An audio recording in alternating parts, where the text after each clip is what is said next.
অনেক অল্প বয়স থেকে অনেক ফিট থাকে, অনেক কাজকর্ম করে।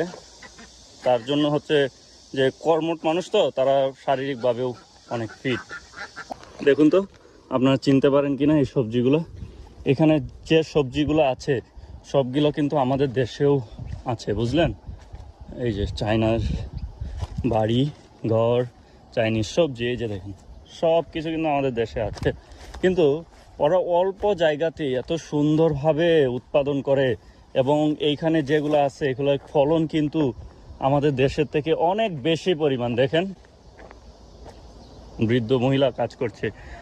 আমি বললাম না যে তারা কিন্তু ভিক্ষাবৃত্তিতে বিশ্বাসী না, বা তারা কিন্তু তাদের সন্তানের উপর ডিপেন্ডেন্ট না, তারা হচ্ছে তাদের নিজেদের উপর ডিপেন্ডেন্ট। তাদের যতক্ষণ পর্যন্ত শক্তি আছে ততক্ষণ পর্যন্ত কিন্তু তারা কাজ করে। দেখুন এই মহিলা কিন্তু অনেক বৃদ্ধ।